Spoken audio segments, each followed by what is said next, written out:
Hello and welcome. I'm Leigh-Ann Gerrans and you're watching W News, broadcasting live from the Al Arabiya studios. These are our top stories. Saudi Arabia accuses southern leaders of escalating tensions in Yemen as air traffic is suspended in Aden. At least 40 dead and over 100 injured after a deadly New Year's fire at a Swiss ski resort bar. And deadly protests have gripped Iran as anger over the cost of living spreads nationwide.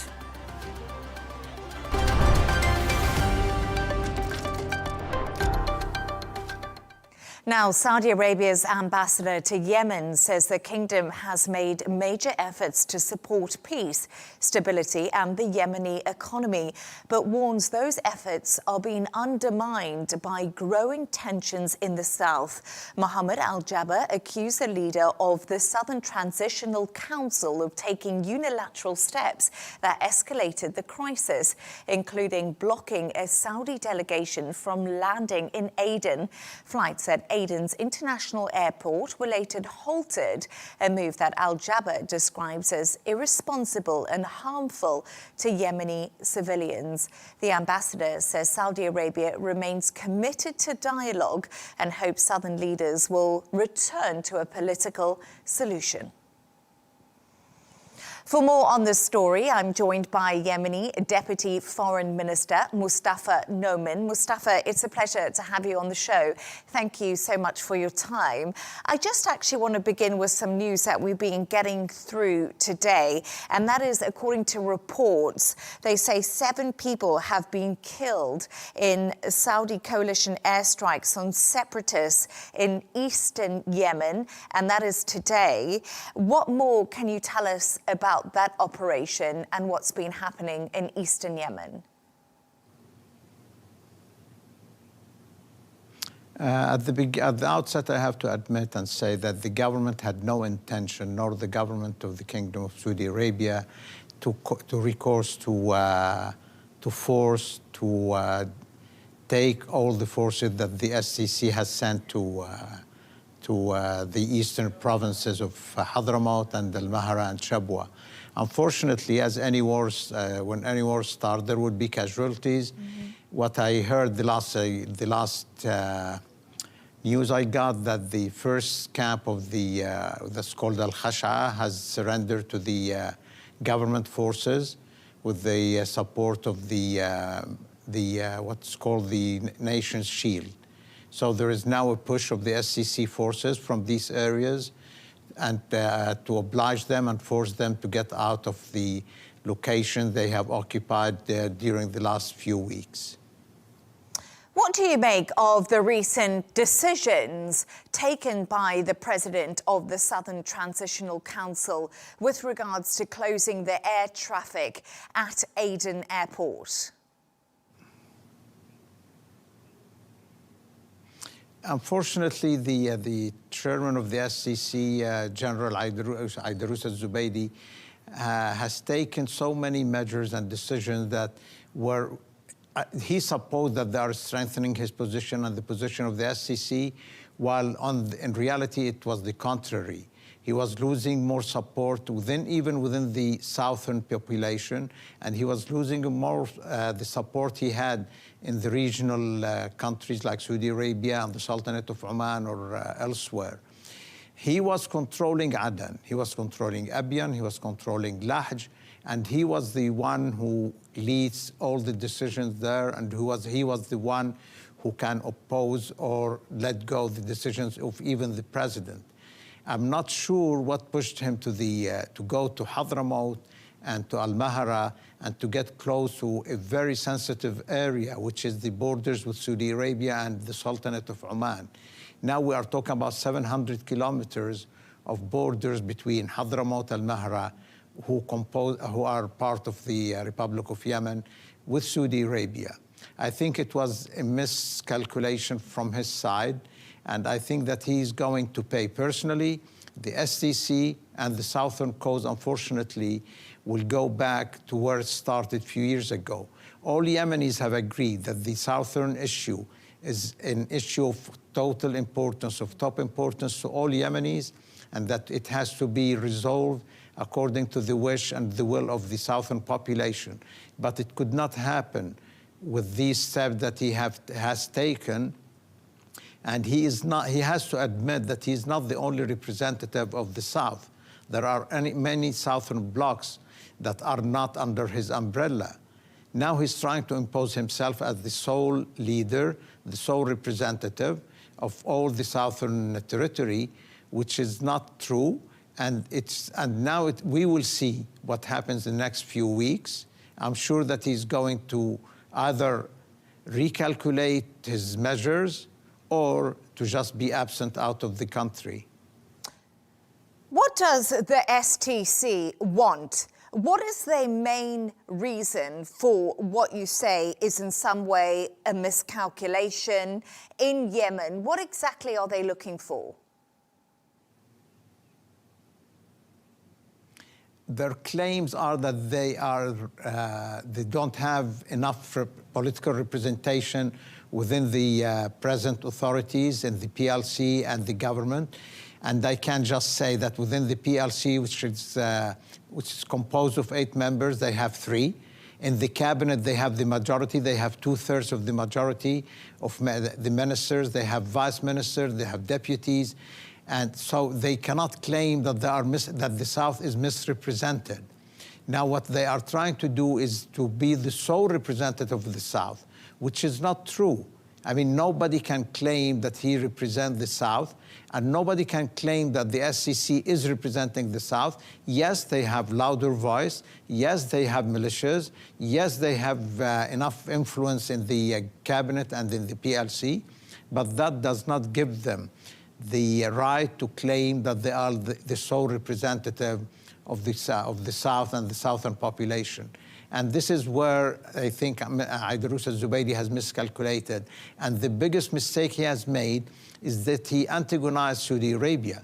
To get close to the Saudi borders, this is of a top sensitivity to the Saudis and even to Yemen.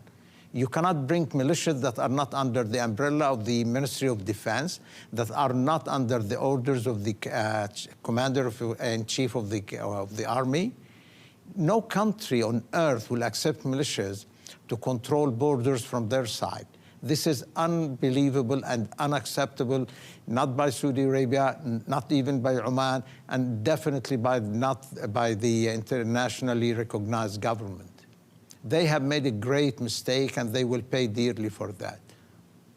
Is the STC a proxy, or is it an organic movement in southern Yemen?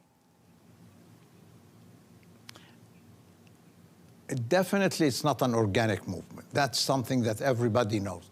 And we have to tell the viewers, now, Aidarus al-Zubaydi was first supported, trained, and financed by Iran. He was in Beirut under the umbrella of Hezbollah. Then he changed allegiance, and he became a proxy of the United Arab Emirates, unfortunately. Everybody knows that the United Arab Emirates are the financier of the SCC. They train them, they finance them, they arm them, and we have seen what the TV channels have showed us. The 2 vessels that anchored in Shabwa, in Al-Mukalla, trying to get more arms to the SCC at this moment. So that shows who's standing behind the SCC and what role the SCC is playing for this country.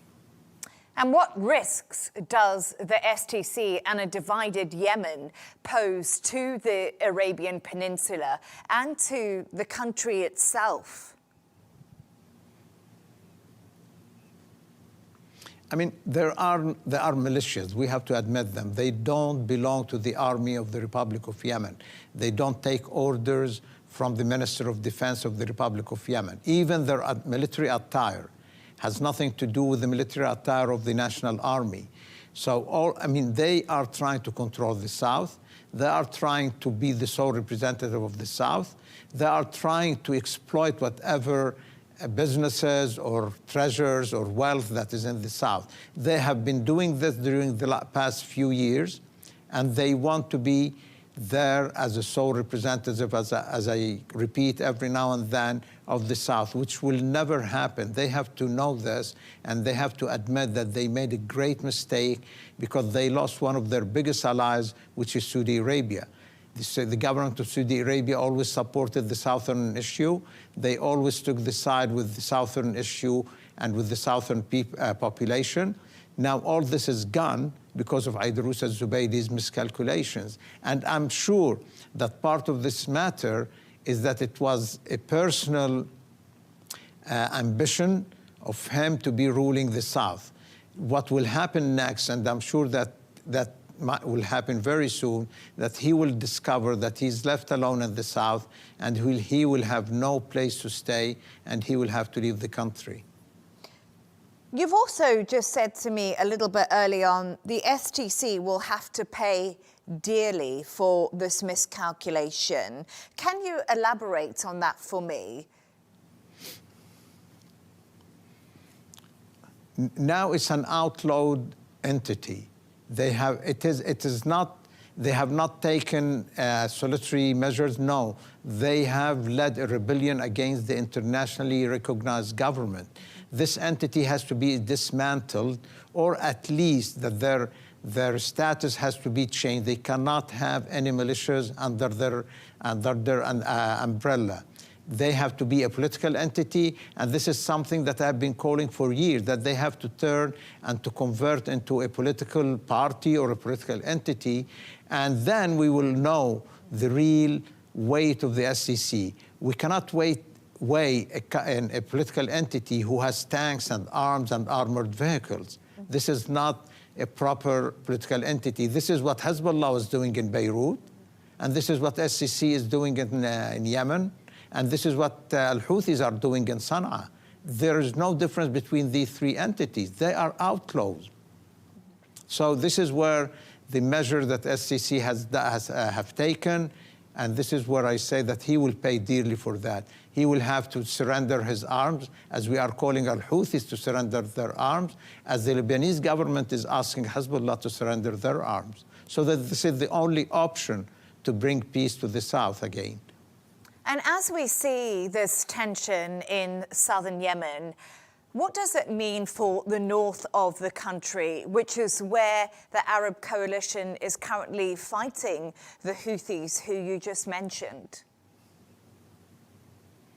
No, this is one of the mistakes, again, that the SCC has made. I mean, he has diverted the attention of of Saudi Arabia, of the internationally recognized government, of the National Army, from going after the Houthis.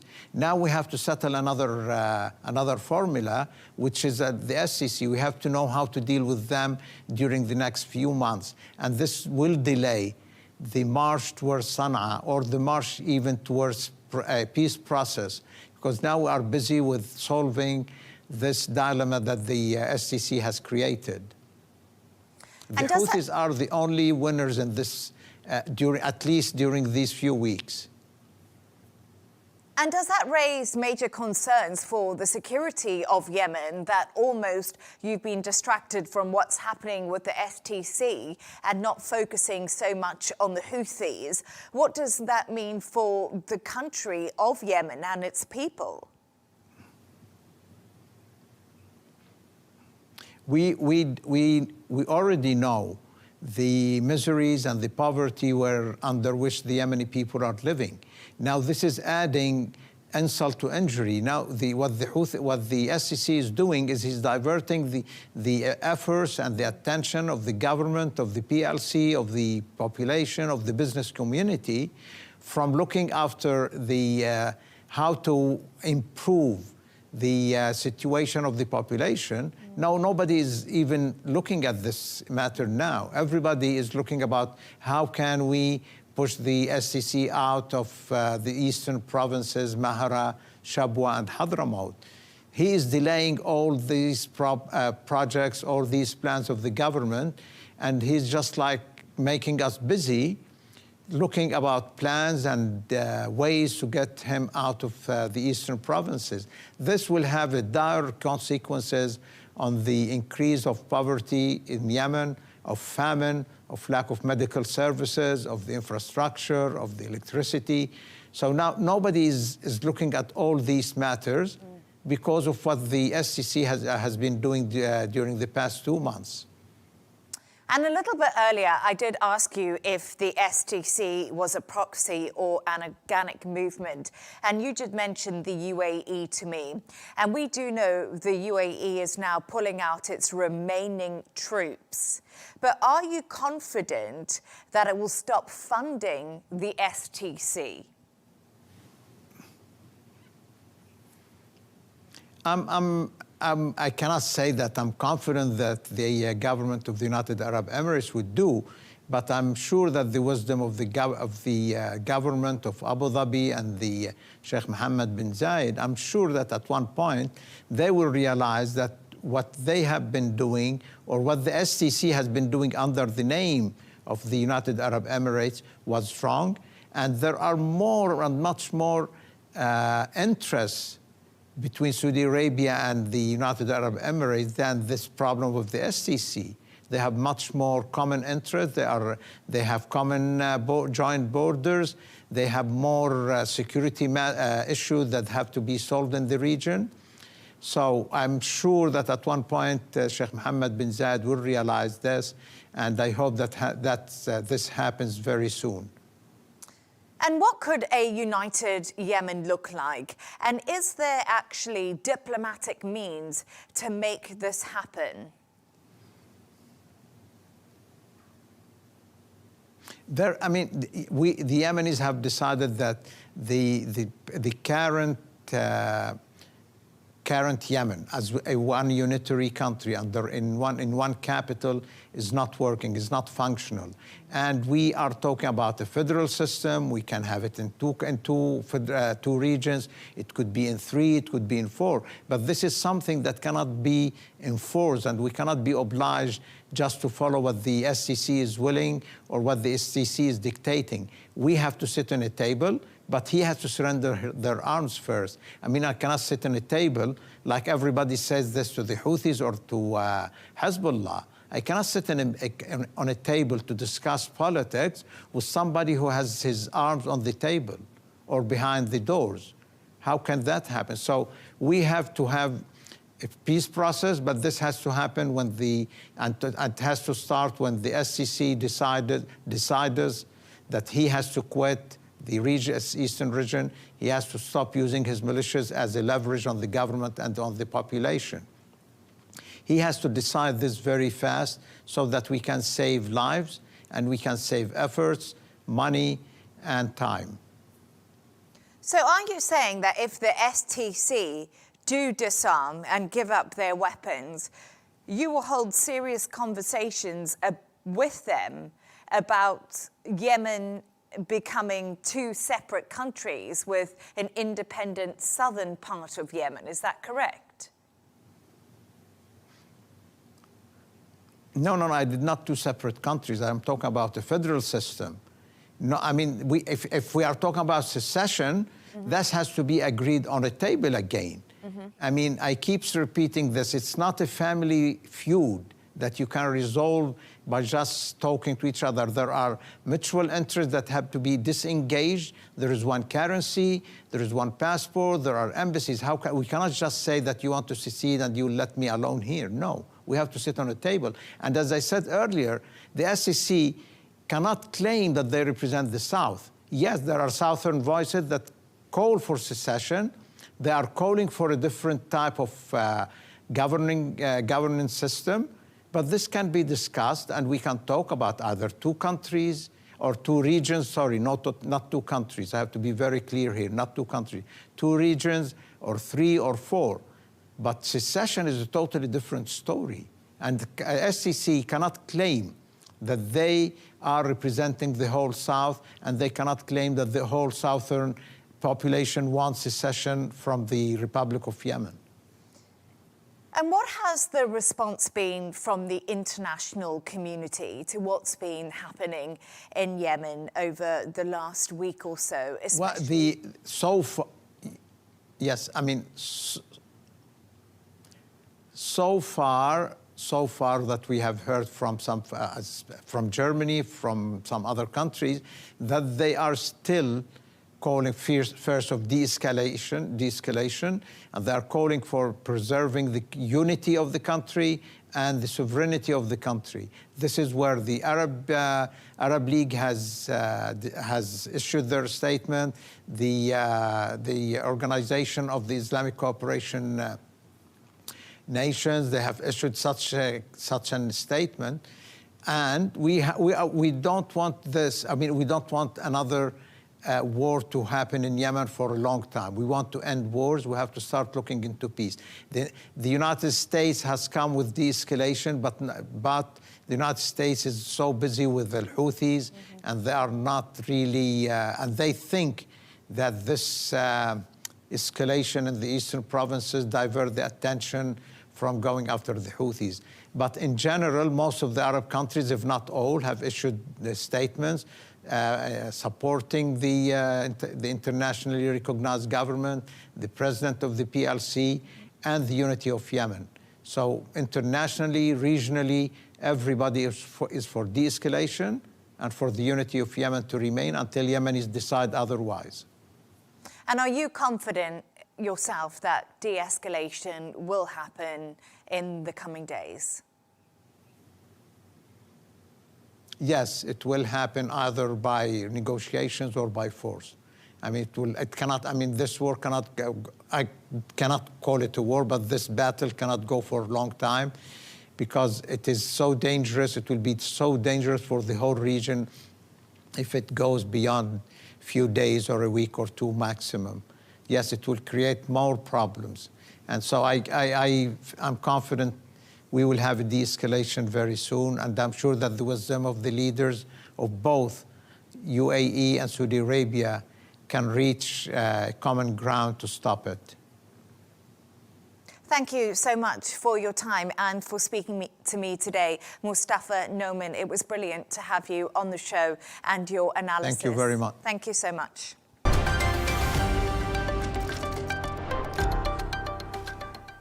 Now, at least 40 people have died and more than 115 were injured after a massive fire tore through the Le Constellation bar in Crans-Montana, which is in Switzerland, early on New Year's Day. Witnesses described chaotic scenes as partygoers tried to escape, while investigators worked to identify the victims.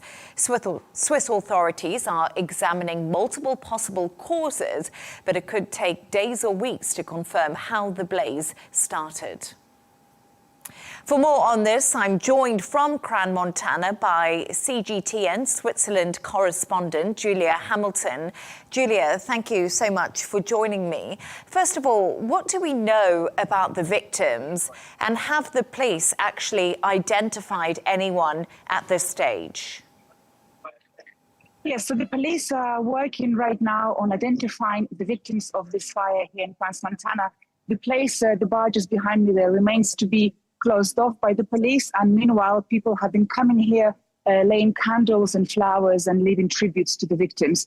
So the police haven't identified all the victims right now, of course, because they are still working on that. Forensic investigators, the police and the fire brigades are still here at the scene. And they said that it could take days, even weeks, to identify everybody because some of the victims have really horrendous burns to them. So it's very difficult to identify everybody quickly. But meanwhile, one victim has been identified already as an Italian 17-year-old Emanuele Giallepini. He's been regarded as a talented young golfer who was here at this bar celebrating the New Year, and he died in this fire. That's all we know so far of the identities of the victims.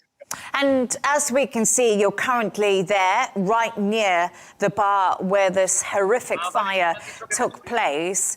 What is the mood like today, exactly where you are? And how is the community feeling? Because I see that floral tributes have been laid, and it seems like a very close-knit community there. Yes, Crans-Montana is a very small community indeed, just a few thousand residents here. And of course, many people come here for holidays because they have a chalet here or they come for skiing holidays. But yesterday, I was speaking to some of the locals who were saying that they know either a friend or a friend of a friend who knows somebody who managed to escape that fire. So people have been affected in one way or another. And indeed, the mood today is still very, there's a sense of grief and sadness and of shock here as well. So people have been coming to this area very close to the bar, bringing candles, flowers, leaving tributes, some teddy bears. And of course, because many of the victims were very young teenagers. So indeed, this town is in shock. And we talk about the victims there, and they were young teenagers, of course, visiting this bar, celebrating New Year's Eve. We've heard from a lot of European countries regarding the situation in Crans-Montana. What more do we know about the nationalities of the victims and what other countries are doing to help right now? Well, that's right. So it's quite an involvement from other European countries, neighboring Switzerland. So, for example, yesterday, a lot of the victims and the injured were taken to nearby hospitals because the local hospitals here in this area, in this canton of Valais, they got full very quickly. So the injured had to be taken by helicopters to Zurich, Geneva, Lausanne, Milan, even to Germany to help treat those burns to specialist units. So, we don't know the exact nationalities of all the people who were in that bar, but we do know, for example, from the Italian foreign minister, that 19 Italian nationals were involved in this, and 13 of them are in hospital and 6 of them are still missing. Also from the French side, we heard that 9 French nationals were injured and 8 of them are still missing. So indeed, there was a very international crowd here in this bar on this New Year's Eve night. And of course, this place is a very popular skiing resort. So many international people come here to celebrate the New Year and to spend their holidays. And right now, we still don't know the exact cause of the fire.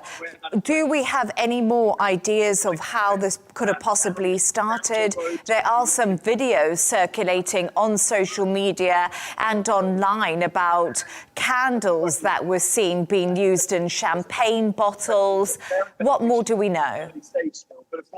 That's right. So, yes, the police haven't quite haven't mentioned the exact cause of this fire yet, because of course the investigation is still ongoing and they are considering several causes, but there have been some witness accounts and some videos. And in fact, I've seen several videos and photographs where one of the witnesses who was inside, a 19-year-old French national who was inside the bar with 6 other friends celebrating the birthday. And I've seen those videos and pictures which shows that there was champagne bottles and polytechnic candles on them, which were lit. And you can even see some of the pictures where the ceiling catches fire from those candles. And you can also see in some of the videos, people still standing there taking videos of the ceiling on fire. But some people also started to leave. And then eventually you see videos of this room being engulfed in flames, this orange in color, and people are leaving. So indeed, we have to wait for the investigation to complete to know exactly what started that fire there. And right now, just on our screens, we can see pictures of a vigil that was held in Crans-Montana for the people who lost their lives. And Julia, how have the people in Switzerland reacted to the news of what's happened at, as you say, this popular ski resort? Well, actually, the whole of Switzerland is, of course, also grieving and is in shock. In fact, 5-day mourning has been declared here in the country. So that means that all official entertainment programs have been cancelled. For example, yesterday in the city of Lucerne, New Year fireworks were supposed to take place by the lake, as they do every year, but they cancelled this in solidarity with the victims. And so the Swiss president, he also said that this is one of the worst tragedies that Switzerland has ever known. So indeed, the whole country, of course, is in shock and in grief. And people have been coming here to lay flowers, to bring candles, pay tributes on social media here as well. And when you see some people coming here, they're weeping and they're hugging each other. So you can really sense that sadness here among the community. Julia Hamilton, thank you so much for joining us. It was very good to speak to you. Thank you.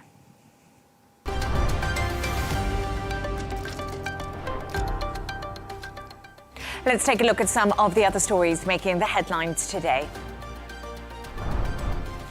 At least 7 people have died after a boat carrying migrants sunk off the coast of Gambia. The vessel, carrying around 200 people, was attempting to reach Europe when it capsized. So far, 96 people have been rescued. Venezuelan President Nicolas Maduro says he's open to talks with the U.S. on drug trafficking and oil following weeks of U.S. pressure. Washington has targeted suspected drug smuggling vessels and blocked sanctioned tankers, halting much of Venezuela's exports. And finally, President Trump says he's in perfect health. In an interview with the Wall Street Journal, the 79-year-old expressed frustration over repeated public scrutiny of his well-being. He admitted to taking more aspirin than recommended, using makeup to cover bruising on his hands, and also skipping regular exercise because he finds it boring.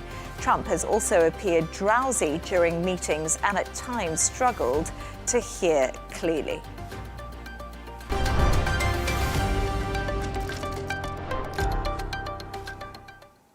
South Korean President Lee Jae-myung will kick off a 3-day visit to China this weekend, aiming at deepening bilateral ties between the two countries. It comes amid strained relations between Beijing and Tokyo over Taiwan. Experts say China is keen to bolster cooperation with Seoul. Patrick Falk has this report. Well, one of the most notable things about this visit is that it's the second time Chinese President Xi Jinping is meeting South Korea's Lee Jae-myung in just 2 months. The visit comes at the invitation of the Chinese leader, and it's been described as an unusually short interval between meetings. As we know, this is happening at a time when relations between Beijing and Tokyo are really at a low point after Japan's Prime Minister Sanai Takaichi suggested Japan might intervene in any possible attack on Taiwan by China. So analysts are saying China wants to reinforce relations with Seoul. It's also doing so before the next summit between the leaders of South Korea and Japan takes place. Earlier today, South Korea's National Security Advisor Wee Sung-lak spoke about some of the potential areas of cooperation between the two sides. We will pursue win-win cooperation that leverages each country's comparative advantages and expands shared benefits in areas directly related to the livelihoods of the Korean and Chinese people, including supply chain investment, the digital economy, venture startups, the environment, climate change, people-to-people exchanges, tourism, and response to transnational crime. South Korea is also eyeing warmer relations with Beijing. The Lee administration has stressed the importance of restoring ties with China. Under the previous administration, Seoul leaned closer to Washington and Tokyo and was vocal in its criticism of China. Notably, on Friday, South Korea reaffirmed its position on Taiwan, saying it respects the One China policy, acknowledging Beijing's view that Taiwan is part of its sovereign territory. But there are still complex issues between the two countries, including the stationing of nearly 30,000 American troops in South Korea, aimed at least in part to curb China's military assertiveness, as well as countering any threat from North Korea. On North Korea, Lee hopes Xi will help facilitate dialogue with Kim Jong-un. He's seen here visiting a mausoleum to pay respects to former leaders together with his daughter Ju Ai. She's been making increasingly prominent appearances in North Korean state media, fueling speculation she may be in line to take over as the country's 4th generation leader. Patrick Falk, Al Arabiya English.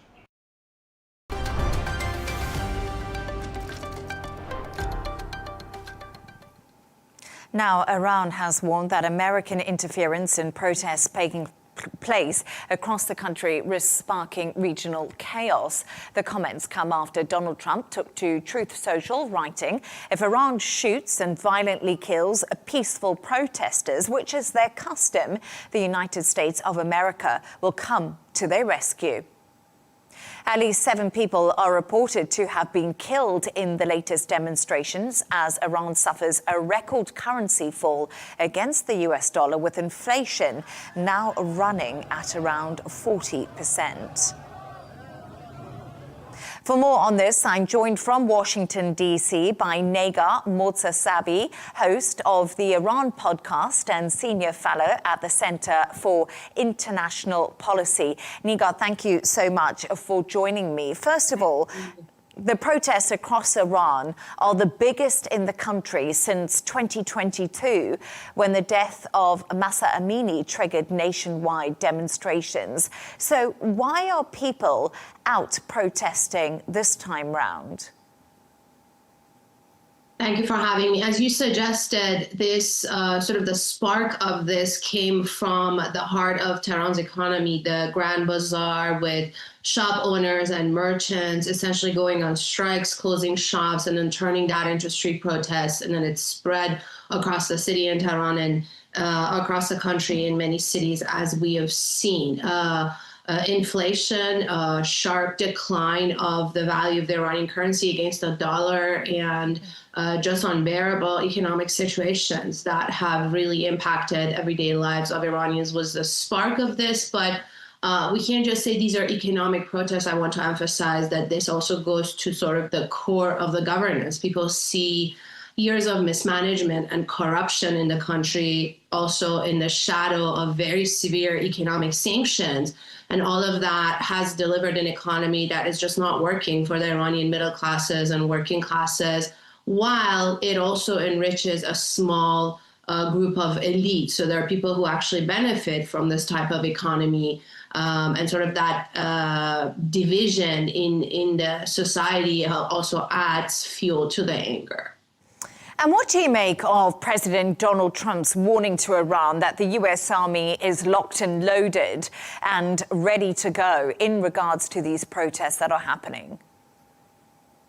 I think it's absolutely irresponsible and reckless. First of all, I don't think anybody believes that the U.S. Army is ready to protect the rights of Iranian protesters, peaceful protests. We don't really see that happening even here in the United States. In fact, we see the opposite against peaceful protesters in the United States. And so this is definitely a political move. It's a political statement. It goes in line with the president's maximum pressure policy against Iran, which he started in his first term and then the second term.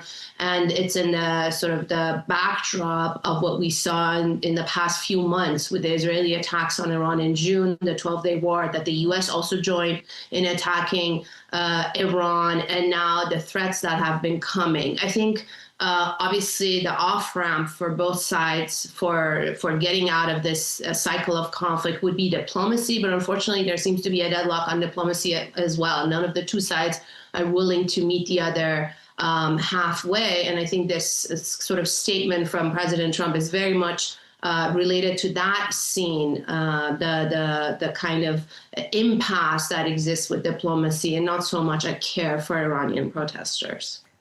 And as you say, you feel it's irresponsible what Donald Trump has said, but reports suggest protesters on the streets of Iran are actually calling for the overthrow of Ayatollah Khamenei. If the US does get involved again, is a regime change actually likely to happen in Iran? Because you mentioned the 12-day war to me, and when that was happening, there was a lot of talk about regime change. I think that's a little bit misguided, because I want to separate the internal dissent from what's happening as far as a foreign threat. And this is not just an abstract. We've seen examples across the region of Iraq and Afghanistan, Libya. I don't think this kind of military attack from the outside, sort of bombs falling from the sky, is really going to help the internal problems of the Iranian people. Now, the Iranian people obviously can decide their own fate, their own governance, and their own future. But we really haven't seen, especially with the U.S. boots on the ground military attack on countries in the name of nation building. You know, that was what was supposed to happen in Afghanistan, in Iraq. We don't really see that. And also put this in the backdrop of the entire region. This is not going to be limited to a conflict between Iran, Israel, and the U.S. This is going to very quickly spread to Iran's neighbors. Iraq has already been involved, countries in the Gulf, the rest of the Middle East. Iran is one of the most largest populous countries in that region. If this conflict gets brewing in Iran, it's definitely going to spread to the region, bring more instability, more conflict, and just much more consequences as a result of that. So I don't think any good is going to come out of this if we add a military attack from the outside to an already chaotic situation in Iran. Okay, so military intervention is not a good idea. So right now we're seeing these protests across Iran, and people are, as you say, really struggling because inflation is so high. The economy is really suffering. Iran has sanctions on it. So what's the answer to get the country back to a stable place and for Iranians to actually live a normal life, to make money and to be fairly safe in the country?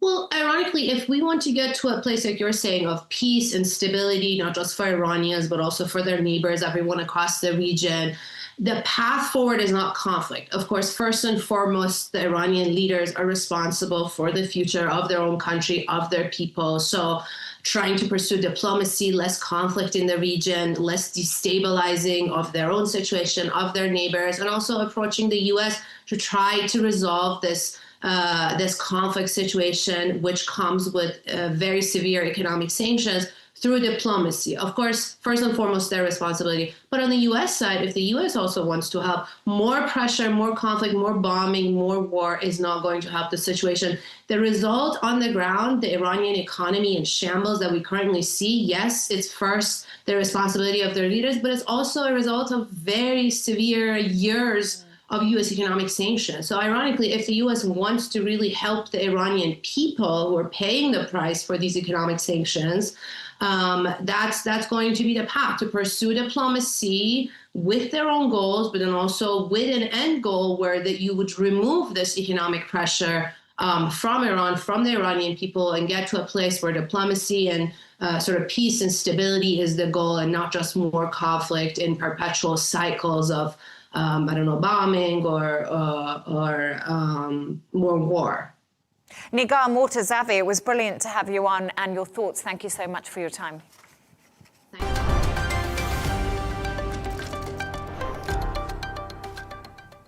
Let's take a look at the top business news now. Chinese electric car maker BYD is set to overtake American giant Tesla as the world's top EV seller. This would mark the first time it has outpaced its American rival in annual sales. BYD says that sales of its battery-powered cars rose last year by almost 28%. The cost of many electric devices could go up this year, and that's because of the increasing price of RAM, which has more than doubled since October 2025. The meteoric rise of AI data centers is thought to be driving the prices of RAM up as makers struggle to meet demand. Turning to all the sports news now, when Venus Williams will become the oldest female tennis player to compete in the Australian Open main draw at the age of 45. The seven-time Grand Slam champion has received the final women's wild card for the January tournament, which does kick off on the 18th.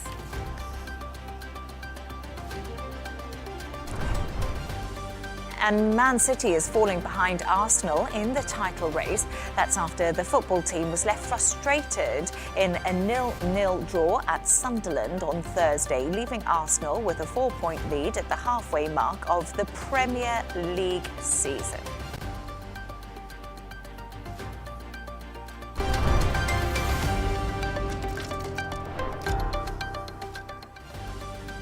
A reminder of our top stories. Saudi Arabia accuses southern leaders of escalating tensions in Yemen as air traffic is suspended in Aden. At least 40 dead and over 100 injured after a deadly New Year's Eve fire at a Swiss ski resort bar. And deadly protests have gripped Iran as anger over the cost of living does spread nationwide. And that's all from us on W News. Don't forget to subscribe to our YouTube channel. Also follow us on X. And we'll be back in a couple of hours' time with W News Extra. Goodbye and thank you for watching.